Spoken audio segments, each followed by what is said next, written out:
Hi friends, welcome to our channel. ప్రాణం పోయిన ఈ 5 విషయాలు ఎవ్వరికీ చెప్పకండి. 1. మీ ఇంటి గుట్టు.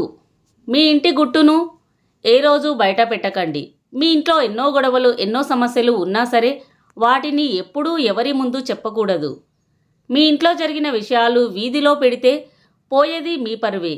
ఎన్ని ఉన్నా మీ కుటుంబ సభ్యులతో వాటిని పరిష్కరించుకోండి. 10 మందికి చెప్పి అందరి ముందు అల్లరిపాలు కాకండి. 2. గతంలో మీకు జరిగిన పోలీసు కేసు. గతంలో మీకు ఏదైనా విషయంపై గొడవలు జరిగి మీరు పోలీస్ స్టేషన్కి వెళ్ళారనుకోండి. ఆ విషయం ఎప్పటికీ ఎవరితోనూ చెప్పకూడదు. ఎందుకంటే ఆ రోజు మీకు ఏ సమస్య ఉందో ఏమో ఎవరికీ తెలియదు. కాబట్టి ఆ పరిస్థితిని ఇప్పుడు ఎవ్వరూ అర్థం చేసుకోరు. ఊరికే మీకు జరిగిన పోలీసు కేసు గురించి అందరికీ చెప్పి అల్లరి కాకండి. 3. మీ చెడు అలవాట్లు. మీకు గతంలో కొన్ని చెడు అలవాట్లు కనుక ఉన్నట్లయితే వాటిని ఎవరికీ చెప్పకండి.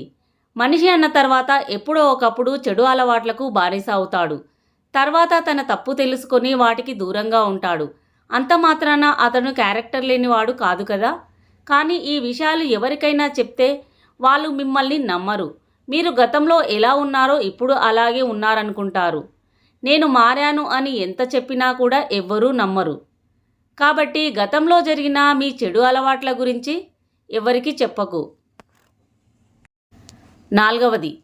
మీ రెండో సంపాదన. మీకు ఎన్ని ఆస్తులు ఉన్నా సరే మీరు నెలకు ఎంత సంపాదిస్తున్నారు అని చూస్తుంది ఈ లోకం. అలాంటి వారికి మీ రెండో సంపాదన గురించి చెప్తే మిమ్మల్ని చూసి ఈర్ష్యపడతారు. మాకు ఒక సంపాదనకే దిక్కులేదు, అలాంటిది వీడికి రెండో సంపాదన కూడానా అని మిమ్మల్ని చూసి కుళ్ళుకుంటారు. కాబట్టి ఎట్టి పరిస్థితుల్లో కూడా మీ రెండో సంపాదన గురించి ఎవ్వరికీ చెప్పకండి. ఇక చివరిది 5. మీ భార్య యొక్క గతం.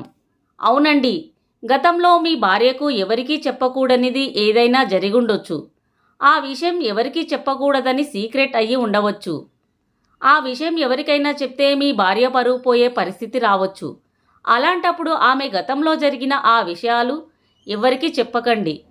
అనవసరంగా చెప్పి మీ భార్యను అల్లరిపాలు చేయకండి.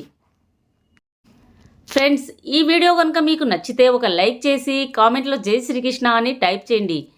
అలాగే కొత్త వారైతే మా ఛానల్ని సబ్స్క్రైబ్ చేసి మమ్మల్ని సపోర్ట్ చేయండి. Thanks for watching.